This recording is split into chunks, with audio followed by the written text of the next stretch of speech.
अस्सलामुअलैकुम दोस्तों, बस मैं मेहरान स्टूडियो में आया होस्ट साले वरा के पंहिंजी पूरी टीम समेत सलाम पेश करे तो उम्मीद आहे त ख़ुशि हूंदा, आबाद हूंदा। दोस्तों, अॼु असां जंहिं मौज़ूअ खे खणी आया आहियूं उहो मौज़ू इंतिहाई अहम आहे ऐं उन मौज़ूअ जो मुआशिरे जे हर माण्हू सां सिधो संओं तालुक़ु आहे। अॼु जो जेको मौज़ू आहे उहे आहिनि मेडिकल दवाऊं। मेडिकल दवाउनि जा नुक़सान, फ़ाइदा ऐं मेडिकल स्टोरनि ते जेके माण्हू मिसगाइड थियनि था, अथई डॉक्टरनि वटि जेके मिसगाइड थियनि था मेडिकल जे दवाउनि जे हवाले सां। उन खां अलावा फार्मासिस्ट कंपनियुनि जा जेके गैप आहिनि या जेके उन्हनि जा फार्मूला आहिनि या उन्हनि जी जेका क्वालिटी क्वांटिटी आहे या उन जो मयारु आहे उन ते, ऐं उन खां अलावा गवर्नमेंट साइड ते जेको मेडिसन यूज़ थींदो आहे उहो कहिड़ी क्वालिटी जो थींदो आहे ऐं उन मां मरीज़नि खे केतिरा फ़ाइदा नुक़सान थियनि था, उन्हनि सभिनी शयुनि ते ॻाल्हाइण जे लाइ अॼु असां वटि असांजे स्टूडियो में मौजूदु आहिनि मोहतरम जनाब डॉक्टर अलानू एडी बबर साहब, जेके सीनियर फार्मासिस्ट आहिनि DHQ district Matiari headquarter hospital जा। अचो तव्हां सभिनी जी उन्हनि सां ॻाल्हि ॿोल करायूं।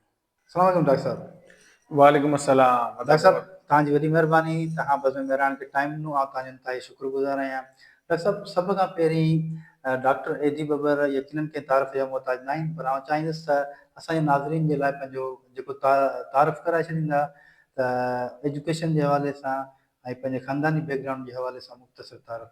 जी जी, वॾी महिरबानी अदा मोहम्मद साली बबर साहब, ऐं तव्हां टाइम ॾिनो, टाइम कढियो ऐं हिकु अहम टॉपिक जेको असांजी सोसाइटी जी ज़रूरत आहे उन ते ॻाल्हाइण जे लाइ तव्हां हिकिड़ो पूरो सेट कयो मामिलो। आउं पंहिंजे तारुफ़ जी ॻाल्हि कयां जेसिताईं, सभिनी खां पहिरीं त मुंहिंजो डिस्ट्रिक्ट मटियारी ई आहे। डिस्ट्रिक्ट मटियारी जो हिकिड़ो नंढो टाउन आहे, सिखाट ऐं बाउदेरो बराना टाउन आहिनि, उन्हनि जे विच में असांजी पंहिंजी ॻोठ आहे पंहिंजो हाजी मोहम्मद सिद्दीक बबर जे नाले सां, उतां मुंहिंजी रिहाइश आहे। मुंहिंजो हाई स्कूल बि उते जो रहियो आहे, गवर्नमेंट हाई स्कूल बाउदेरो, ऐं कॉलेज बि मुंहिंजो मटियारी जो रहियो आहे, गवर्नमेंट डिग्री कॉलेज मटियारी। उन खां पोइ मूं यूनिवर्सिटी ऑफ सिंध मां डॉक्टर ऑफ फार्मेसी जी डिग्री हासिलु कई आहे, ऐं उन खां पोइ कराची IBA मां बिज़नेस एडमिनिस्ट्रेशन जी डिग्री आहे मूं वटि, ऐं सिंध यूनिवर्सिटी मां बि LLB जी डिग्री मुंहिंजी मुकमल थियल आहे। ऐं 2016 में मुख़्तलिफ़ प्राइवेट जॉब्स कयूं आहिनि ऐं मेडिसिन कंपनीज़ में जॉब कयूं आहिनि, सीनियर पोजीशन ते जॉब कयूं आहिनि। ऐं हींअर करंटली ऐं district headquarter hospital DHQ hospital जेका नई हॉस्पिटल आहे जेका मटियारी में एस्टेब्लिश थी आहे 2002 साल पहिरीं, उन में एज़ ए सीनियर फार्मासिस्ट आउं कमु कयां थो, ऐं डिस्ट्रिक्ट लेवल ते इंस्पेक्शन वग़ैरह मेडिसिन जी जेका आहे उनजी कमेटी जो आउं एज़ ए अथोराइज़ पर्सन आहियां। माशाल्लाह, ज़बरदस्त। डॉक्टर साहब, ॿुधाईंदा त जेके दवाऊं आहिनि, मेडिकल जो दवाऊं, उहे दवाऊं छा मां ठहनि थियूं ऐं उहे मरीज़ जे लाइ डायरेक्ट इनडायरेक्ट केतिरियूं फ़ाइदेमंद आहिनि या नुक़सानकार आहिनि? जी जी, बिल्कुलु अदा, इहा मुंहिंजी फील्ड आहे जेका फार्मेसी जी फील्ड आहे। फार्मेसी या डॉक्टर ऑफ फार्मेसी जेका डिग्री थींदी आहे उहा आहे मेडिसिन जे हवाले सां, ऐं इहे ई आहे त जेके फार्मासिस्ट आहिनि उहे डॉक्टर ऑफ फार्मेसी जी डिग्री हासिलु कंदा आहिनि, मीन्स उहे मेडिसिन जा डॉक्टर हूंदा आहिनि। ऐं मेडिसिन जेको आहे न, अॼुकल्ह तव्हां ॾिसो हिकिड़ो वॾो आम टॉपिक आहे, को बि माण्हू मेडिसिन खाइण खां बग़ैर या मेडिसिन खे सुञाण खां बग़ैर रहियल न आहे। मेडिसिन सभिनी सोर्स मां ठहंदी आहे, मेडिसिन केमिकल्स मां बि ठहंदी आहे, मेडिसिन वणनि मां उनजे एक्सट्रैक्शन मां उनजे रस मां बि ठहंदी आहे, जड़ी बूटियुनि मां बि ठहंदी आहे, या जीअं असां पुराणे दौर जी केमिस्ट्री जेकॾहिं पाण पढ़ंदासीं त हुन में तव्हांखे ख़बर हूंदो त कार्बन, हाइड्रोजन, ऑक्सीजन, इहे केमिकल रिएक्शंस मिलाए करे रिसर्च जे थ्रू उन मां मेडिसिन ठहंदी आहे। त मेडिसिन बेसिकली हिकिड़ी, इनखे असां सिंपल ॻाल्हि में चऊं त मेडिसिन हिकिड़ो केमिकल आहे जेको तव्हांखे हिकु हद ताईं फ़ाइदेमंद थींदो आहे। केमिकल ऐं जड़ी बूटी ॿई आहिनि? जी हाँ, बिल्कुलु बिल्कुलु। मेडिसिन या जेके प्रोसेस आहिनि न, उन्हनि प्रोसेस में जड़ी बूटियुनि जो बि इस्तेमालु थींदो आहे, वणनि जो बि इस्तेमालु थींदो आहे। बेसिकली असुल ॻाल्हि इहा हूंदी आहे त उन केमिकल जी पहचान तव्हां रखंदो त इहो हाइड्रोजन, इहो ऑक्सीजन, इहो कार्बन, इहो मैग्नीशियम, इहो कैल्शियम असांखे कहिड़ो सोर्स मां मिले थो, उन सोर्स खे तव्हां लेबोरेटरी जे थ्रू चेक करे, रिएक्शंस कराए, उनखे कामयाबु करे उनखे मेडिसिन जी सूरत में खणी ईंदा आहियूं असां। मरीज़ लाइ कीअं फ़ाइदेमंद आहे, नुक़सानकार आहे? जी जी, अदा साले तव्हां हिकिड़ी ॻाल्हि ॿुधाईंदो हलां त मेडिसिन जेका आहे, जीअं असां ॻाल्हि कई त उहा केमिकल आहे। सही। Every medicine is a chemical. सही। केमिकल मां मुराद इहो आहे त उहा का एॾी फ़ाइदेमंद शइ न आहे सिवाय हिकिड़े डोज़ जे। मेडिसिन हिकिड़ो पॉइज़न, ऐं क्लियर कट चवां थो, डॉक्टर ऑफ फार्मेसी आहियां, अथोराइज़ पर्सन आहियां मेडिसिन जो, ऐं क्लियर चवां थो त मेडिसिन पॉइज़न आहे, सिर्फ़ु ज़हर आहे, मेडिसिन ज़हर आहे। सिर्फ़ु डोज़ जेको आहे उहो तव्हांखे, उहो तव्हांजी सेफ्टी जे तरफ़ खणी थो वञे। माना असां जेकॾहिं नॉर्मली चऊं त इहो हूअं ख़तरनाक आहे, हानिकार आहे, ज़हर आहे, मौतमार आहे, जेसि ताईं उनखे डोज़ जे सूरत में न खायो वञे। 3 गोरियुनि जी जॻह ते 4 खाधोसीं, ज़हर आहे, ज़हर आहे, बिल्कुलु आहे। अहिड़ियूं गोरियूं आहिनि जेके तव्हांखे 5 मिंट जे अंदरि जेके तव्हांखे फौरन जेको आहे मौत जी सिचुएशन में अची सघनि थियूं, तव्हां माना मौत वाक़ई थी सघे थी, पर उन लाइ शर्त कहिड़ो आहे त उहा कंहिं सही ऐं अथोराइज़ पर्सन जे थ्रू आयल हुजे ऐं कैलकुलेशन, डोज जो मक़सदु आहे कैलकुलेशन तव्हां कंदो त मेडिसिन तव्हांजे लाइ दोस्त तव्हांजी तव्हांजे लाइ फ़ाइदेमंद आहे, न त तव्हांजे लाइ मौत।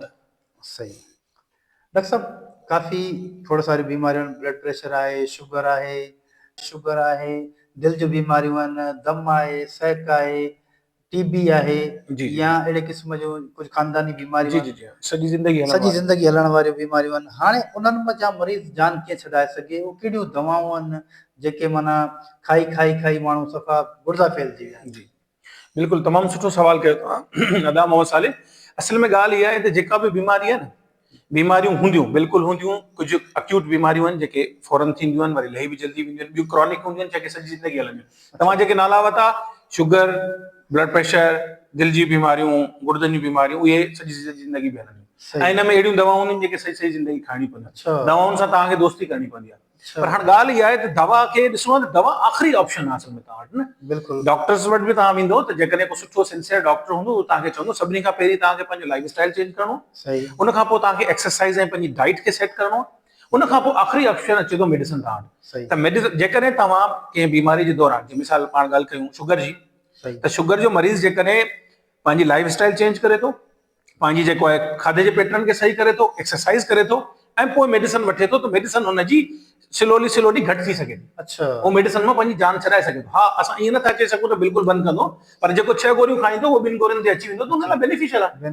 सेम इहा सिचुएशन ऑलमोस्ट काफ़ी बीमारियुनि में थींदी आहे, त तव्हां पंहिंजी जेकॾहिं ॿियूं शयूं जेके तव्हांखे बेनिफिट ॾींदियूं आहिनि, जंहिंमें असां ॻाल्हि कई लाइफ स्टाइल मोडिफिकेशन आहे, एक्सरसाइज आहे, पंहिंजे खाधे जो पैटर्न आहे, सेट कंदो ऐं काउंसलिंग डॉक्टर्स खां प्रॉपरली वठंदो हुनजी, त उहो तव्हांखे उन बीमारियुनि मां काफ़ी हद ताईं, हिकु त बीमारी मां फ़ाइदो थींदो, जान छुटंदी, ऐं ॿियो दवाउनि जो बर्डन जेके 8 ॾह गोरियूं असां खाऊं था, उन मां इलाही फ़ाइदो थी वेंदो। सही। डॉक्टर साहब ॿियो त हिकिड़ो आहे त ॿाहिरनि मुल्कनि में जेको दवाउनि जो इस्तेमालु आहे या विकिरो आहे, उहो तमामु ॾुखियो आहे। मतिलबु डॉक्टर को ऑथेंटिक डॉक्टर, रजिस्टर्ड डॉक्टर जी सिल्प आहे, उन ते ठप्पो स्टैम्प वग़ैरह जेका पर्ची वञे थी, ऐं हर माण्हू खे दवा नथी मिले। असां वटि त बसि आम जाम जीअं दुकान, परचुनि जी दुकान ते दवा रखी आहे, केबिन ते दवा रखी आहे, सभु छा इहो मसइलो छा आहे? जी जी बिल्कुलु दादा, तमामु बहितरीनु ॻाल्हि कई तव्हां। इहो असल में ॾिसो न, ॻाल्हि उहो ई पई थिए त मेडिसिन आख़िरी ऑप्शन आहे, ऐं असां हुनखे आख़िरी ऑप्शन तौरु ई इस्तेमालु कयूं। असां वटि एजुकेशन जी कमी जे करे, रूल ऑफ लॉ जे न हुजण जे करे, हालांकि रूल्स ठहियल आहिनि, ड्रग हिकिड़ो इदारो आहे, drug regulatory authority of Pakistan, Islamabad खां कंट्रोल करे थो, पूरे पाकिस्तान में हुनजो कंट्रोल आहे। उन सां गॾु प्रोविंशियल लेवल ते ड्रग इंस्पेक्टर्स आहिनि, उहे इन्हनि शयुनि खे काफ़ी हद ताईं चेक करे सघनि था। पर हाणे असां वटि माहौल थोरो अहिड़े क़िस्म जो आहे त मरीज़ दवा खे आम टॉफी चॉकलेट वांगुरु करे थो, ऐं वरी उनखे मिली बि वञनि थियूं। बदकिस्मती असांजी आहे त पुछण वारो कॾहिं बि नथो पुछे त हीअ कंहिंजी दवा आहे, छो आहे। ॿाहिरि जी जेका तव्हां ॻाल्हि कई, ॾाढी वैलिड ॻाल्हि कई, तव्हांजो कॾहिं बि ॿाहिरि वञण थियो हूंदो, दुबई ॾिसो तव्हां, नियर बाय कंट्रीज़ में तव्हां ईरान हलिया वञो, सऊदी हलिया वञो, त उते प्रिस्क्रिप्शन आहे, पूरो प्रोफाइल आहे, प्रिस्क्रिप्शन ॾिसी करे, ऐं ॾियण वारो अथोराइज़्ड आहे। सभ खां वॾी ॻाल्हि त उहो डॉक्टर ऑफ फार्मेसी आहे, उहो डॉक्टर आहे, उहो तव्हां खां कुझु वैलिड क्वेश्चन्स करे थो, ऐं उहा थोरी सिचुएशन ॾिसी करे, प्रिस्क्रिप्शन खे ॾिसी करे पोइ मेडिसिन ॾिए थो। ऐं असां वटि को रोक टोक न आहे, जीअं ॿिए क़िस्म जा क्राइम थियनि था, आउं त पर्सनली इनखे क्राइम चवंदो आहियां। मेडिसिन तव्हां वठो था, टॉफी वांगुरु, चॉकलेट वांगुरु, कलरफुल दवाऊं, कलरफुल रंग जीअं टॉफी हूंदियूं आहिनि, तव्हां वठो था, खाओ था, इहो ख़तरनाक अमल आहे। गवर्नमेंट बि इन में रूल्स ठाहिया आहिनि, अञा वधीक इम्प्लीमेंटेशन जी ज़रूरत आहे, अञा वधीक बहितरी जी ज़रूरत आहे। पर जेको मेन कमु आहे, उहो असांजी तइलीम आहे, असांजी शनाख्त आहे। असांखे ॾिसणो आहे त इनखे आख़िरी ऑप्शन तौरु असां यूज़ करियूं दवा खे, न कि असां पहिरियों ऑप्शन। सभु आमतौर ते मूंखे मैदे में का तकलीफ़ थी, भर्ती थी वई, या मथे में सूर थी वियो, या मूंखे वीकनेस फील कई, मूं आवियो सॼो डॉक्टर खे, मूं का ॾेखारियो कोन, का टेस्ट मूं कराई कोन, ऐं डायरेक्ट वियसि स्टोर ते वञी, मूं चयो साईं मूंखे मथे सूर जी गोरी ॾियो, मूंखे गोॾे सूर जी गोरी ॾियो, मूंखे मैदे जी गोरी ॾियो, मूंखे ताक़त जी गोरी ॾियो, रोज़ानो पोइ खावां। बिल्कुलु, इहो भला सही अमल आहे, ग़लति आहे? इहो साईं तमामु ख़तरनाक अमल आहे। जीअं असां ॻाल्हि कई त मेडिसिन इज़ पॉइज़न, हिकिड़ो ज़हर आहे, उहो ज़हर हुनजे करे आहे छो उहा डोज़ खां अलावा खाई थी वञे। हाणे ॻाल्हि असां कई, इहो एॾो ख़तरनाक अमल आहे जेको तव्हांखे investigation, without investigation, without proper decision, without proper dose, सम्झो साईं। त असां इनखे जीअं उहा ई ॻाल्हि असां पहिरीं कई त असां इनखे रोज़मर्रा जूं मामूली ठाहे छॾियो आहे जीअं असां कुझु टॉफियूं ऐं चॉकलेट खाईंदा आहियूं। बिल्कुलु हालांकि मेडिसिन आख़िरी ऑप्शन आहे, इनखे प्रॉपरली यूज़ कबो, सही अथेंटिक फिजिशियन सां ॻाल्हाए करे उनखां चेक कराए करे उनखे प्रॉपर डोज़ में एडजस्ट करे करे ऐं सुठे ऐं प्रॉपर जॻह तां सुठे प्रॉपर फार्मासिस्ट खां वठणु पहिरियों कमु आहे। ऐं असां वटि अलमियो इहो ई आहे, ऐं इहा ई वजह आहे। ऐं ॿी सभ खां वॾी ॻाल्हि हिकिड़ी हुन में कंदुसि त ॾिसो, जीअं असां मथे जे सूर जी ॻाल्हि था कयूं, निंड जी ॻाल्हि था कयूं, ताक़त जी ॻाल्हि था कयूं, त मेडिसिन में ताक़त कीअं थींदी यार? मेडिसिन त तव्हांजी हिकिड़ी मसइले मां जान छॾाइण जी ॻाल्हि आहे। अच्छा। ताक़त तव्हांखे पंहिंजे खाधे मां थींदी। मेथी को बाल वगैरह जी है जी सब कुछ ना। बिल्कुलु साईं, के हिकिड़ी लिमिट ताईं ॾिसो, तव्हां नेचुरल शयूं अल्लाह ताला खां वधीक को डॉक्टर न आहे न। अल्लाह साईं हर सीज़न में सभु फ्रूट असांखे ॾिना आहिनि, सही सभु भाॼियूं ॾिनियूं आहिनि, तमामु बहितरीनु असांजो मुल्क आहे, सरसब्ज़ आहे, एग्रीकल्चर कंट्री आहे, ॾाढा सुठा फ्रूट सीज़न जा, जंहिंमें बल्क आउं चवां थो तव्हां हिकिड़े सूफ़ में खणो, चवंदा न single one Apple keeps doctor away. तव्हां रोज़ानो हिकिड़ो एपल खाओ, तव्हां डॉक्टर ॾे वञो ई कोन। अहिड़े तरीक़े सां असां वटि ऑरेंजिस आहिनि, असां वटि बहितरीनु फ्रूट्स आहिनि, केला आहिनि, सूफ़ आहिनि। इहे जेके तव्हां ॾिसो असांजी रूटीन में किथे आहे, मेडिसिन असांजी रूटीन में आहे, फ्रूट असांजी रूटीन में न आहे। इहा ई वजह आहे, इन्हनि शयुनि खे छॾण जे करे पोइ असां मेडिसिन जे मुंहं में आहियूं। पोइ असां छा था करियूं? पोइ असांजे मथे सूर जे लाइ बि मेडिसिन, पेट लाइ बि मेडिसिन, ताक़त लाइ मेडिसिन। हिकिड़ो फिट यंग माण्हू आहे या हिकिड़ो एनर्जेटिक माण्हू आहे ऐं हुन वटि सुठा ऑप्शन मौजूदु आहिनि, उहे शयूं इस्तेमालु करे बजाए जो दवा इस्तेमालु करे। हर मसइले जे लाइ, हर थोरे घणे नंढे मसइले जे लाइ दवा न हूंदी आहे। उनजा पहिरीं ॿिया क्राइटेरिया इस्तेमालु कजनि, लाइफ स्टाइल सेट कयो, किथे ज़रूरत में एक्सरसाइज कयो, पंहिंजी निंड प्रॉपर कयो, बहितर शेड्यूल सेट लाइफ जो ठाहियो, रूटीन जो ठाहियो, देन ज़रूरत पए त मेडिसिन वठो। इहो ई आसान हल आहे। सही। डॉक्टर साहब, मल्टीनेशनल दवाउनि जूं कंपनियूं आहिनि, उहे दवाऊं माण्हू यूज़ कनि था, सेम उन ग्रुप में जी सेम उन नाले सां वरी असां वटि लोकल दवाऊं मौजूदु आहिनि। असां हिकिड़ी गोरी पाकिस्तान स्टोर तां वरिती या शहबाज स्टोर तां वरिती, कंहिं रजिस्टर स्टोर तां, उहा असांखे गोरी मिली 100 रुपया। उन जो अल्टरनेट मटियारी में असांखे 20 रुपए मिले थो। इहो छा फिनामिना आहे? इहो इन ते थोरो ॻाल्हाईंदा। जी जी बिल्कुलु, ॾाढी आम जाम ॻाल्हि आहे। असां वटि हूंदो आहे त मेडिकल स्टोर वटि तव्हां पहुचंदा आहियो, डॉक्टर्स जी दवा लिखियल आहे, उहो चवंदो आहे इहा मौजूदु न आहे या इहा महांगी आहे, मूं वटि ॿी मौजूदु आहे, तोखे सस्ती पवंदी। ॻाल्हि पंहिंजी जॻह ते सही आहे, पर हाणे मसइलो इहो आहे, इनखे चइबो आहे जेनरिक्स। जेनरिक्स मां मक़सदु उन में उहो साॻियो ई केमिकल पियल आहे जेको उन मेडिसिन में पियल आहे, पर हुनजी कंपनी चेंज आहे। उहो मल्टीनेशनल कंपनी जी आहे, हुननि जो जेको आहे मयार ॿियो आहे, इम्पोर्ट एक्सपोर्ट वारा मटीरियल आहिनि ज़्यादातर। ऐं हुननि जो जेको मटीरियल आहे न, तव्हां ॾिसो रॉ मटीरियल जंहिंखे असां चवंदा आहियूं, जंहिं मां मेडिसिन तयारु थींदी आहे, रॉ मटीरियल असांखे इंडिया मां मिलंदो आहे, रॉ मटीरियल असांखे चाइना मां मिलंदो आहे, काफ़ी मुल्कनि मां मिलंदो आहे। पर जेके मल्टीनेशनल कंपनियूं आहिनि, उहे वरी हिकिड़ी अथेंटिक सोर्स जे थ्रू घुराईंदा आहिनि ऐं हुननि जा हुन ते एक्सपेंस लॻंदा आहिनि। इहा वजह आहे त हुननि जो रेट बि मथे हूंदो आहे। हा, असां वटि नेशनल कंपनीज़ आहिनि, उन्हनि जो बि सोर्स सुठो आहे, असां इस्तेमालु करे सघूं था उहा दवा, पर शर्त इहो आहे त उहा दवा बि कंहिं अथोराइज़ पर्सन अलो कई हुजे। जेकॾहिं हिकिड़ी गोरी 100 रुपए जी आहे ऐं हुनजो अल्टरनेट तव्हांखे 25 रुपए में मिले थो त तव्हां वठी सघो था, पर शर्त इहा त उहा 25 रुपए जी परमिशन तव्हांखे कंहिं ॾिनी? कंहिं पढ़ियल लिखियल माण्हू ॾिनी, मक़सदु फील्ड जे माण्हू ॾिनी, कंहिं फार्मासिस्ट ॾिनी या कंहिं डॉक्टर ॾिनी। त महिरबानी करे जेको असांखे अमल करणु घुरिजे उहो इहो आहे त असां जेको प्रॉपर माण्हू आहे न, उनखां उनजी पुछा करियूं, या त फार्मासिस्ट खां पुछूं या डॉक्टर खां पुछूं। असां कंहिं मेडिकल स्टोर आम माण्हू जे चवण ते दवा चेंज कयूं या पंहिंजी मर्ज़ी सां चेंज कयूं, सिर्फ़ु इहो आहे त या सस्ती मिले थी सघे उहा अनरजिस्टर्ड हुजे, थी सघे उहा स्पिरस हुजे, माना अडल्ट्रेटेड हुजे, प्योर न हुजे, उनजो सिर्फ़ु नालो हुजे, हुन में उहो एतिरो पोटेंसी न पियल हुजे, त इहे सभु असांखे नुक़सान जी तरफ़ वठी वेंदियूं। असां वटि ॾाढो मिक्स माहौल आहे, कंफ्यूज़ थी थो वञे, चङो ख़ासो पढ़ियल लिखियल माण्हू कंफ्यूज़ थी थो वञे, त हाणे छा करियां? ऐं इकोनॉमी सभ खां वॾो इशू आहे। सभु ॾिसो, हिते हिकिड़ो इशू तव्हां ॻाल्हि कई त पढ़ियल लिखियल माण्हू, डॉक्टर हिकिड़ो MBBS डॉक्टर आहे या सर्जन आहे, प्रोफेसर आहे, कई प्रोफेसर फार्मासिस्ट कंपनी जा गुलाम बणियल आहिनि ऐं उहे दवाऊं लिखनि पिया, मरीज़नि खे ॾींदा वञनि। इहो हिकिड़ो माशरे जो अलमियो आहे। जी जी, त उहे ज़ाहिर आहे हिकिड़ो मार्केटिंग आहे, मेडिकल दुनिया जी वॾी मार्केट आहे, इहो बि हिकिड़ो बसि अलमियो आहे असां वटि। त डॉक्टर इहा ॻाल्हि बि आहे, मार्केटिंग जी दुनिया तमामु वॾी दुनिया आहे ऐं उनजो जेको घेराव आहे न, उहो असां तमामु अजीब क़िस्म जा उन्हनि जा जेके टेक्निक्स हूंदियूं आहिनि उहो घेरे वठंदा आहिनि। त असांजा काफ़ी डॉक्टर्स बि असां चई सघूं था त उहे बि थोरो इन तरफ़ रुझान पंहिंजो वधाईंदा। पर ॻाल्हि इहा आहे त जेॾीमहिल तव्हां एजुकेटेड हूंदो, तव्हां पंहिंजी सम्झ रखंदड़ हूंदो, तव्हां हिकिड़ी वैलिड शइ खे थोरी सर्च सां करे ईंदो ऐं डॉक्टर वटि जेका तव्हां कम्युनिकेशन कंदो त डॉक्टर सम्झंदो आहे। समटाइम तव्हां छा थींदो त मरीज़ ख़ुदि बज़िद हूंदा आहिनि, काफ़ी अहिड़ियूं शयूं डॉक्टर खां कराइण ते मजबूर थींदा आहिनि, जीअं सुइयूं हणायो, ड्रिपूं हणायो, डॉक्टर खे पंहिंजी मर्ज़ी सां हलाइण जी कोशिशि कंदा आहिनि।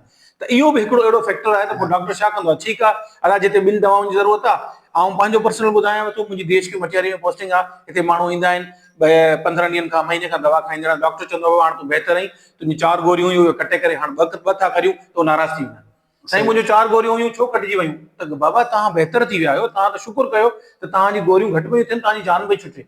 ई साॻियो पैटर्न आहे, लाज़मी उन दवाउनि जो इस्तेमालु वधंदो वेंदो ऐं मरीज़ नुक़सान फ़ाइदे जे बदिरां नुक़सान में घिरजी वेंदो।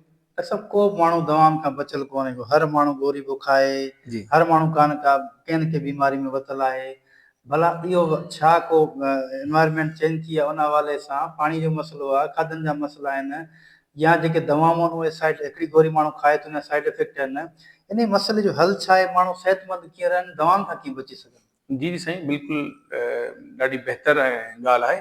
असल में ॾिसो, सभ खां पहिरीं त असां बीमारियूं जेके असां वटि थियनि थियूं न, असां थोरो पंहिंजे शेड्यूल खे, लाइफ स्टाइल खे चेंज कयूं। सही, असां प्रॉपर निंड कयूं, प्रॉपर खाधो खाऊं, प्रॉपर एक्सरसाइज कयूं, थोरो घणो टाइम पाऊं, सही सही ज़िंदगी जॉब्स में, शयुनि में पैसे कमाइण लाइ, फैमिली खे सर्व करण लाइ, हलाइण लाइ टाइम लॻाईंदा आहिनि, सिहत लाइ टाइम न कढंदा आहियूं न। तव्हां ॾिसो, जीअं मूं पहिरीं तव्हां सां ॻाल्हि कई त मेडिसिन आख़िरी ऑप्शन आहे। सही, मेडिसिन असांखे आख़िर ऑप्शन में वठणु घुरिजे, उनखे उन खां पहिरीं बहितर करणी। मथे में सूर आहे, तव्हां आराम कयो, तव्हां बाथ वठो, रिलैक्स कयो, टाइम कढो, पंहिंजो वर्किंग खां पोइ रिलैक्स कयो पंहिंजे पाण खे, पंहिंजी टाइम सां निंड पूरी कयो, तव्हां काफ़ी शयुनि खां बचंदो, उहो बजाए जो तव्हां वञी गोरियुनि सां उन मसइले खे हल कयो। सही, अहिड़े तरीक़े सां हर माण्हू पंहिंजी रूटीन में आसान तरीक़ो बनाए छॾियो, उहो कहिड़ो? गोरी वठी छॾियो, मथे जे सूर जी गोरी, हर शइ जी गोरी, बजाए जो असां उन कॉज़ खे ॾिसूं त उहो कॉज़ छो थो थिए, उनखे बहितर तरीक़े सां करियूं बग़ैर मेडिसिन जे करियूं। इन तरीक़े सां आहिस्ता आहिस्ता असांजो लाइफ स्टाइल सेट थींदो। ऐं ॿी सभ खां वॾी ॻाल्हि, बीमारियुनि में घिरजण जे लाइ असांखे पंहिंजी प्राइमरी केयर बहितर करणी पवंदी। प्राइमरी केयर त असांखे उहो बीमारियुनि में असां वञूं छो था? तव्हां ॾिसो, हींअर मच्छर जी सीज़न हले पई, मलेरिया आहे, मलेरिया जा उपाउ तव्हांखे वठणु घुरिजनि। तव्हांखे अहिड़ियूं मेडिसिन मिलंदियूं जेके उहे शइ खां बचाए सघनि थियूं, मलेरिया जूं टेबलेट्स अवेलेबल आहिनि जेके तव्हांखे मलेरिया थियण खां बचाइनि थियूं। अहिड़े तरीक़े सां दुनिया में तव्हां वैक्सीनेशन्स ॾिसो, तव्हांखे बचाइनि थियूं।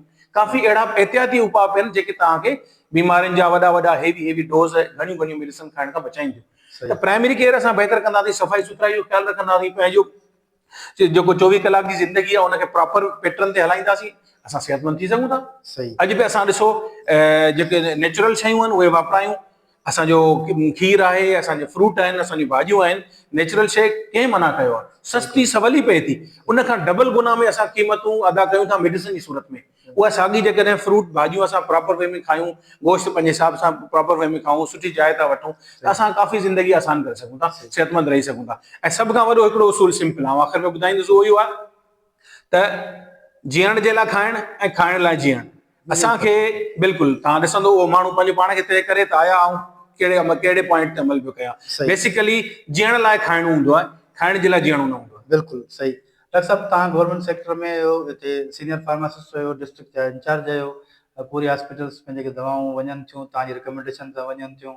हिते आमतौर ते जॾहिं जिन हॉस्पिटल में असीं दवा वठंदा आहियूं त असांखे राइज़ ओरिजिनल मिलंदी आहे, रोलिंग ओरिजिनल मिलंदी आहे, ऐं ईवियान ओरिजिनल मिलंदी आहे। हिते जॾहिं असीं दवा वठंदा आहियूं त उहो दवाऊं के ॿी कंपनी जी 4थे 17 नंबर जूं के शायदि हूंदियूं आहिनि, मूंखे न आहे ख़बर। हिकिड़ी शइ आहे। ॿियो त असां वटि आमतौर ते हिते DHQ में इहे सोशल मीडिया ते या ॿियनि हंधि इहे आम जाम ॻाल्हियूं हूंदियूं आहिनि, कुते जी वैक्सीन कान्हे, नांग जी वैक्सीन कान्हे, हीअ शइ न आहे, हीअ शइ न आहे। उन वाले सां एज़ ए जेको आहे डिस्ट्रिक्ट सीनियर फार्मासिस्ट, तव्हां छा चवंदा त डिस्ट्रिक्ट जे अंदरि या DHQ जे अंदरि तमामु त दवाऊं मौजूदु आहिनि ऐं माहौल सही पियो हले या न? बिल्कुलु अदा साले, लोकल लेवल ते ॾाढो सुठो क्वेश्चन आहे तव्हांजो, ॾाढो सुठो सुवाल आहे। हाणे ॻाल्हि हीअ आहे त असांखे थोरो शयुनि खे सम्झणो पवंदो। अॻे पुराणी हॉस्पिटल हुई मटियारी में, तालका लेवल ते, हींअर DHQ थी आहे। DHQ वॾी हॉस्पिटल आहे, ऐं डे फर्स्ट खां हुन DHQ में आहे। अलहमदुलिल्लाह, मूं वटि इहो एज़ाज़ आहे त मूं पहिरें ॾींहुं माना हिन जा ताला जेके खुलराइबा आहिनि। हीअ हॉस्पिटल अपग्रेड थी आहे या हिन जी SNEB थी आहे, थोरो इहो ॿुधाईंदा? जी जी जी बिल्कुलु। हीअ हॉस्पिटल बेसिकली अॻे DHQ हुई, बल्कि RHC हुई, उन मां तालका थी, तालका मां DHQ थी। हाणे ॾिसो, हिते हिकिड़ो थोरो गैप रहिजी वियो आहे जेको असां उन में सफ़र कयूं, असांखे तकलीफ़ थिए पई। उहा इहा आहे त जेॾीमहिल तालका खां पोइ हीअ DHQ थी त हिनखे नई बिल्डिंग मिली, लाज़मी आहे, स्पेस वॾो खपंदो आहे, ऐं उहा उन टाइम इहा ई स्पेस सिलेक्ट थियो वियो, गवर्नमेंट जी तरफ़ां कयो वियो, गवर्नमेंट परचेस कई वई। त हाणे थियणु इहो घुरिजंदो हो त जेका प्रीवियस हॉस्पिटल आहे, जेको स्टेटस हुयो DHQ जो, उनखे हिकु सेपरेट हॉस्पिटल मिलणु घुरिजंदी हुई। ठीकु आहे। जेका शहर जे हिसाब सां हुई उहा शहर जी आबादी जे मुताबिक़ मिलणु घुरिजंदी हुई। ऐं हाणे DHQ में जेॾी महिल शिफ्ट थियो त लाज़मी गवर्नमेंट जॉब आहे, सॼी एडमिनिस्ट्रेशन सॼो स्टाफ DHQ में अची वियो। अच्छा जी हाँ, त हाणे अल्टीमेटली हिकिड़ी शइ अपग्रेड थींदी आहे त जेको प्रीवियस स्टेटस आहे न उहो डिफाइन कीअं थींदो, उहो डिफाइन न पियो थिए। अच्छा उहा ई वजह आहे त माण्हू बि इहो सम्झनि था त बाबा हीअ सभु शयूं हुन तरफ़ हली वयूं त लिहाज़ा हीअ शइ ख़तमु कई वई। इन शइ खे ख़तमु करण वक़्तु इहो सवाल करणु घुरिजंदो हुयो जिन इहो शइ कई पे त बाबा उन जो प्रीवियस स्टेटस छा रहंदो, माना जेको एक्चुअल स्टेटस छा रहंदो DHQ जो। जिन महिल DHQ असां शिफ्ट कयूं पिया, DHQ तमामु बहितर कमु करे पियो। DHQ तव्हां ॾिसो, मूंखे डे फर्स्ट खां DHQ में आया, DHQ में सिलेक्टेड डॉक्टर्स हुया, अलहमदुलिल्लाह हींअर पूरी रेंज आहे डॉक्टर्स जी। तव्हां वटि असां वटि फिजिशियंस, FCP फिजिशियंस आहिनि, कार्डियोलॉजिस्ट आहिनि, पूरी टीम आहे। गॾोगॾु एमरजेंसी सर्विसिस 24 बहितरीन असांजो कमु कनि थियूं। असां वटि जेके तव्हां वैक्सीनेशन जी ॻाल्हि कई, नांग जी वैक्सीन्स, कुते जी वैक्सीन्स, असां वटि ATS एमरजेंसी मेडिसिन अवेलेबल आहिनि। असां वटि वार्ड स्टार्ट थी चुका आहिनि, असां वटि ऑपरेशन थिएटर रेगुलर बेसिस ते थियनि पिया। असां वटि ब्लड बैंक बहितरीन जेको फैसिलिटी जेका इंडस हॉस्पिटल कराची जे नेटवर्क जे थ्रू असां वटि आहे। शायदि को आउं चवंदुसि त सॼी सिंध में मटियारी DHQ वाहिद ऑप्शन आहे जिते तव्हांखे बग़ैर डोनर जे ब्लड मिले थो। बिल्कुलु साईं, तू बिलीव यू मी, तव्हां ॾिसंदो असां वटि असां रोज़ानो जी बुनियाद ते अलाए केतिरा मरीज़ आहिनि। तव्हां एनीमिया तव्हांखे ख़बर आहे केॾी वॾी वधियल आहे, केॾो वॾो रत जी कमी जो शिकार आहिनि माण्हू, उहे ॿार आहिनि, वॾा आहिनि, पेट वारियूं औरतूं आहिनि। असां उन्हनि खे फ्री ऑफ डोनर, असां डोनर उन्हनि खां नथा घुरूं, फ्री ऑफ डोनर असां उन्हनि खे ब्लड ॾियूं था। 2 पिंट 3 पिंट ताईं असां जेको बि हुनजे एज़ पर शेड्यूल आहे उहो ॾियूं था। उन सां गॾोगॾु लेबोरेटरी सर्विसिस बहितरीन आहिनि। हा, OPDs तव्हां ॾिसो, OPDs जो रेशियो असां वटि 2000 पेशेंट डेली बेसिस ते अचनि था। डेली बेसिस ते पेशेंट अचनि था, इट मीन्स असांखे कुझु मिले थो न मरीज़ खे, तॾहिं थिए थो न। ऐं दवाउनि जो पैटर्न असांखे गवर्नमेंट जी तरफ़ां जेका लिस्ट मिले थी असां उहा परचेस कयूं था, उहा मौजूदु हूंदी आहे। हाणे गवर्नमेंट असल में थोरो हिन टेक्निकल ॻाल्हि आहे न, थोरो सम्झण जी ज़रूरत आहे। गवर्नमेंट हिकिड़ी लिस्ट ॾींदी आहे CRC जे नाले सां, उहा लिस्ट असांखे परचेस करणी हूंदी आहे। असांखे नाला मिलंदा आहिनि, तव्हांखे ही फलाणा फलाणा नाला जी मेडिसिन उहे तव्हांखे वठणियूं आहिनि। जी जी जी, हा, क्वालिटी जेका आहे न उहा उन तरफ़ लाज़मी आहे। उहे जंहिं कंपनियुनि खे उहे ॾियनि थियूं त तव्हां फलाणी कंपनी, असांजो ब्रांड खे चेंज करण में अमल दख़ल न आहे। असां सिर्फ़ु क्वांटिटी वधाए सघूं था। मक़सदु असांखे जेकॾहिं मेटफॉर्मिन आहे, जेकॾहिं पैरासिटामोल आहे, जेकॾहिं ब्रोफिन आहे, असांखे असां हुनजी क्वांटिटी वधाए सघूं था। असांखे एतिरी नीड आहे, असां हुनखे ॾियो। ब्रांड जो नालो जेको कमर्शियल नालो आहे उहो असां चेंज नथा करे सघूं। इहा असांजी हिकिड़ी गवर्नमेंट जे तरफ़ां ॾिनल पॉलिसी आहे, उन थ्रू कयूं था। अलहमदुलिल्लाह असां वटि सॼी रेंज अवेलेबल आहे। तव्हां को टेक्निकल माण्हू अचे डिस्कशन करे, असां 100 दफ़ा डिस्कशन कयूं था। टेक्निकल माण्हू अचे असां कयूं, तव्हां अचो साइलेंट ऑब्जर्वर थी हिते बीहो, तव्हां ॾिसो मरीज़ अचे थो, मरीज़ कीअं थो चेक थिए, मरीज़ खे छा छा मिले थो, तव्हां अची ऑब्जर्व कयो, असां हुनखे टेक्निकल जवाब ॾियूं था। मेडिसिन जी फील्ड आहे न, डॉक्टरी जी फील्ड आहे न। त आम खंड चांहि त न आहे त असां हुनखे हिकिड़ो सिंपल वे में कयूं त फलाणी शइ नथी मिले, मरीज़ जे ज़रूरत जे मुताबिक़ हुनखे उहा शइ मिले। सही, ये जेके दवाऊं सरकारी हॉस्पिटल में रखियो न, ये मरीज़नि जे लाइ बहितर आहिनि, को साइड इफेक्ट नथो थिए। जी जी, उनमें ॾिसो दादा, हीअं आहे त असांजे मुल्क में थोरो सॼो सिनेरियो अहिड़े क़िस्म जो आहे। असां वटि तमामु घणियूं कंपनीज़ आहिनि ऐं उहे जेको आहे न हर क़िस्म जी मेडिसिन ठाहिनि थियूं। लोकल मेडिसिन बि थिए थी, नेशनल मेडिसिन बि थिए थी, जीअं पाण ॻाल्हि कई मल्टीनेशनल मेडिसिन बि थिए थी। पोइ गवर्नमेंट जी परमिशन ते डिपेंड करे थो। गवर्नमेंट उन्हनि खे जेका परमिशन ॾिए थी, असां उहा वठण लाइ भाऊं आहियूं, असां उहा वठी करे मरीज़ खे ॾियूं था, उहा मरीज़ जे लाइ हाज़िर आहे। बाक़ी रही ॻाल्हि, हिकिड़ो पॉइंट आहे त उहो मरीज़ जी हुन दवा जी एफिकेसी चेक करणु, इहो ॾाढो टेक्निकल कमु आहे। इन जे लाइ गवर्नमेंट खे अञा वधीक फैसिलिटीज़ ठाहिण जी ज़रूरत आहे। टेस्टिंग लेबोरेटरीज़ अचनि। इन ते हिकिड़ो मुंहिंजो सुवाल आहे त मेडिकल जेके स्टोर आहिनि, उन ते डॉक्टर फार्मेसी न नी कोन को मूंखे वठी ॿियारे छॾियो, हुनखे वठी ॿियारे छॾियो, इहो केतिरो ख़तरनाक अमल आहे? साईं बिल्कुलु तमामु बहितरीन, तव्हां हिकिड़ो वॾो हॉट ऐं बर्निंग पॉइंट इशू जेको चइजे उहो तव्हां रेज़ कयो आहे। असांजे शहर मटियारी जी असां ॻाल्हि कयूं, असांजी हैदराबाद जी ॻाल्हि कयूं, या सॼी रीजन, इवन सॼे सिंध जी, इवन सॼे पाकिस्तान जी, पंजाब असां खां बहितर आहे हिन मामले में। बाक़ी असां जेकॾहिं सिंध जी ॻाल्हि था कयूं त असां वटि जेकॾहिं 100 फार्मेसीज़, माना हाणे परसेंटेज वाइज़ जेकॾहिं असां ॻाल्हायूं त असां वटि 5% ॿिया मेडिकल स्टोर्स ते क्वालिफाइड फार्मासिस्ट न आहे, डॉक्टर फार्मासिस्ट न आहे। हाणे जॾहिं गवर्नमेंट हिकिड़ो पूरो SOP ठाहियो आहे त उहो इम्प्लीमेंट थियणु घुरिजे न। जेके इम्प्लीमेंटिंग इदारा आहिनि उहे इम्प्लीमेंट कराराइनि। डॉक्टर फार्मेसी तव्हांखे फ़ाइदो छा थींदो? तव्हां वटि जेकॾहिं डॉक्टर प्रिस्क्रिप्शन ईंदी आहे न, उन में ग़लतियूं थींदियूं आहिनि। जेको पढ़ियल थोरो हूंदो आहे न त रीड लाइक हिकु जहिड़ी लिखियल हूंदी आहे, साउंड लाइक हिकु जहिड़े आवाज़ जी दवा हूंदी आहे, लुक लाइक हिकु जहिड़े ॾिसण जहिड़ी दवा हूंदियूं आहिनि। ये मिस्टेक्स आहिनि, ये टेक्निकल मिस्टेक आहिनि जेके फार्माकोलॉजी जा मेडिसिन्स या क्वेश्चन्स आहिनि, उहे सम्झी सघे थो। उहे सम्झी सघे थो, उहो तव्हांखे गाइड करे सघे थो, उहो तव्हांखे ॿुधाए सघे थो, ऐं उहो क्वालिफाइड माण्हू आहे, उहो हुनखे टेम्परेचर जे हवाले सां ॾिसो न, नंढियूं नंढियूं ॻाल्हियूं आहिनि। मैदे जी गोरी आहे, तव्हां पाण ॿुधायो त तव्हां पाण खाईंदा आहियो, उहा गोरी जेकॾहिं मानीअ खां अधु कलाक पहिरीं न खाधी वई न त हुनजो को एफिकेसी न थींदी। सही। टीबीअ जो हेॾो वॾो 6-8 महीने जो कोर्स हलंदो आहे, टैबलेट्स हूंदा आहिनि जेके तव्हांखे मानी खां पहिरीं खाइणा हूंदा आहिनि, या हरमू खाइणा हूंदा आहिनि। जेकॾहिं हो हुन में ग़लती सां मानी खाई बाद में खाइण शुरू कंदो त हुनजो एफिकेसी न मिलंदी। त इहे पॉइंट्स आहिनि न, इहे ॾाढियूं टेक्निकल पॉइंट्स आहिनि जेको फार्मासिस्ट ई ॿुधाए सघे थो। फार्मासिस्ट जो हुजण जो तमामु वॾो फ़ाइदो आहे। असांजी गवर्नमेंट जी एसओपीज़ आहिनि, इदारा आहिनि इम्प्लीमेंट करण जा। असांखे लोकल लेवल ते बि पंहिंजनि शहरनि खे बि इहा अवेयरनेस ॾियणु घुरिजे त मेडिसिन जी सलाह मशवरो वठिणो आहे, मेडिसिन परचेज करणी आहे, मेडिकल स्टोर वारनि खे बि इहा रिक्वेस्ट करणी आहे त बाबा फार्मासिस्ट तव्हां अपॉइंट कयो, फार्मासिस्ट जे शेडो में इहे सभु कमु हलायो त तव्हांजो कमु बि सुठो थिए, ख़ल्क़ ख़िदमत बि थिए, ऐं प्रॉपर ऐं हिकिड़ो मरीज़ जी जान छॾाइण वारो मामिलो हुजे, न कि हू दवाउनि में ॾींहों ॾींहुं फसंदो वञे। सही। डॉक्टर साहब, फार्मासिस्ट कम जेका फील्ड आहे उन में मूं ॾिठो आहे त तमामु घणो गैप आहे, माण्हू अचण लाइ तयारु कोन्हनि, ऐं हाणे त मसाला कुझु अचनि पिया, पर तव्हां जेके मेडिकल जो ई शोबो आहे फार्मासिस्ट, उन शागिर्दनि जे लाइ, मेडिकल स्टोरनि जे लाइ, जेके फार्मासिस्ट कंपनियूं आहिनि उन्हनि जे लाइ, मरीज़नि जे लाइ, डॉक्टरनि जे लाइ ऐं मुआशिरे जे लाइ तव्हांजो एज़ ए सीनियर फार्मासिस्ट पैगाम छा हूंदो, ऐं उन्हनि खे जेको उन्हनि जो जेको ब्राइट फ्यूचर आहे जेके हिन फार्मासिस्ट में शागिर्द आहिनि, उन हवाले सां उन्हनि खे तव्हां कहिड़ी काउंसलिंग कंदा या कहिड़ो तव्हां उन्हनि खे मैसेज ॾींदा?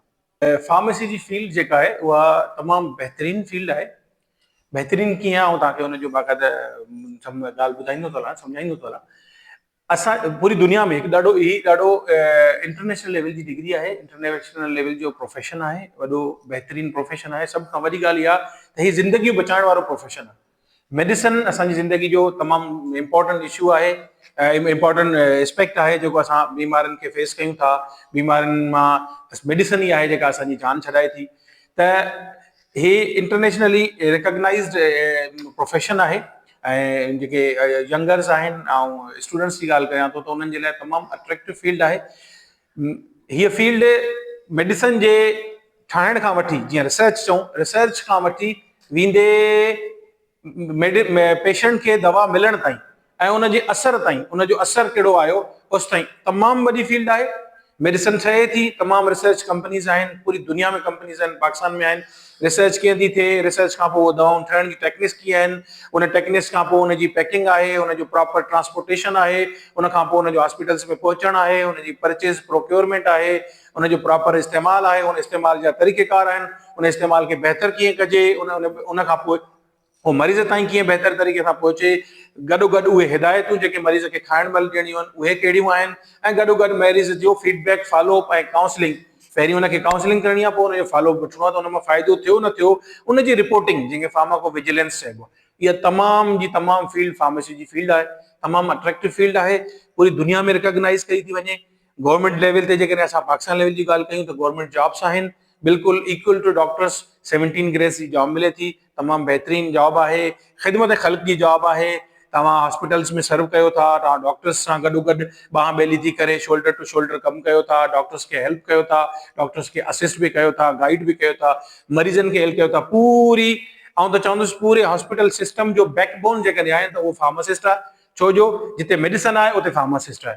हे मेडिसिन जा एक्सपर्ट्स आहिनि, मेडिसिन जा डॉक्टर्स हूंदा आहिनि। ही ज़िंदगियूं बचाइण वारो प्रोफेशन आहे।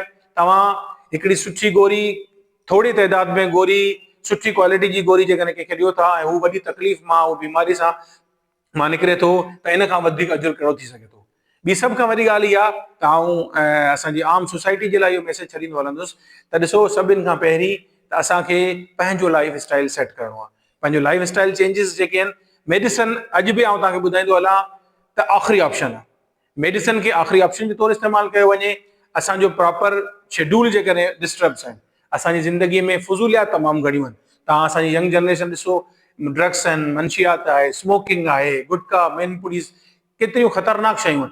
असां सिर्फ़ु इन शेड्यूल खे ई बहितर करियूं त असांजी निंड प्रॉपर हुजे, असांजो 24 कलाक जी लाइफ स्टाइल प्रॉपर हुजे, एक्सरसाइज प्रॉपर हुजे, खाधो चूंडे सिलेक्टेड खाऊं। ऐं त चवंदुसि त जेतिरो घटि खाइणु आहे न, उहो तव्हांजे लाइ वधीक फ़ाइदेमंद आहे। असांजो इस्लाम बि इहो थो चवे, असांजो दीन बि इहो थो चवे त विच थरी ज़िंदगी गुज़ारणी आहे। इट मीन्स उहो विच थरो ई खाइणो आहे।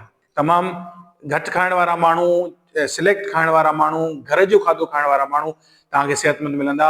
असांजी जेका ॿाहिरि जूं शयूं आहिनि उहे ख़तरनाक आहिनि, उनजी का गारंटी न आहे। उहे प्रिज़र्व थियल हूंदा आहिनि। फास्ट फूड जी जेकॾहिं असां ॻाल्हि कयूं, असां वटि हिकिड़ो ट्रेंड हलियलु आहे त असां जंहिं ॿाहिरि होटलिंग न कई, जंहिं ॿाहिरि जा खाधा न खाधा, त उहो मक़सदु पाण खे अजीब माण्हू फील थो करे। हालांकि इहो ख़तरनाक अमल आहे। अॼु बि असांखे सफ़ाई सुथराई पंहिंजे घर जे खाधे में मिलंदी। अॼु बि असांखे सिहत असांखे पंहिंजे घर जे खाधे में मिलंदी। अॼु बि असांखे फ्रूट वापराइण में, कुदरती ऐं नेचुरल शयूं वापराइण में, जंहिंमें असांजो खीर आहे, असांजा ड्राई फ्रूट्स आहिनि, असांजी माखी आहे, अहिड़े क़िस्म जी शयूं जेके असांजी सिहतुनि खे हेल्दी बनाइनि थियूं ऐं असांजे रोज़मर्रा जी ज़िंदगी में तव्हांखे एक्टिव करे पेश कनि थियूं। छो जो स्पेशली आऊं इहा ॻाल्हि कंदुसि असांजी यंगर जनरेशन जे लाइ, असांजे नौजवाननि जे लाइ, त तव्हांखे इलाही कुझु ज़िंदगी में करिणो हूंदो आहे। तव्हां ते ज़िमेदारियूं आहिनि, फ्यूचर जा महिमान आहिनि असांजा यंगर्स जेके आहिनि। उहे जेकॾहिं हिननि अहिड़नि ग़लति शयुनि में मुब्तला थी वेंदा त ज़िंदगी अॻियां ॾुखी आहे। ऐं अहिड़नि मसइलनि में जेॾी महिल सॼी ज़िंदगी तव्हांजूं बीमारियूं हलंदियूं त तव्हां डॉक्टर्स वटि बि मसइलनि मसाइलनि जो शिकार, दवाऊं इस्तेमालु करण में मसइलनि मसाइल जो शिकार, त पूरी सोसाइटी में तव्हां हिकिड़ा जेको आहे न कमज़ोर तरीन माण्हू थी पेश थींदो। त हुनजे करे ख़ुदारा पंहिंजे मामलात खे असां सेट कयूं, प्रॉपर खाऊं, साफ़ सुथरो खाऊं, घटि खाऊं, पंहिंजी प्रॉपर रेस्ट कयूं ऐं शेड्यूल्ड लाइफ गुज़ारियूं, फज़ूलियात ज़िंदगी मां कढी छॾियूं। इहो ई बहितर ज़िंदगी जो राज़ आहे।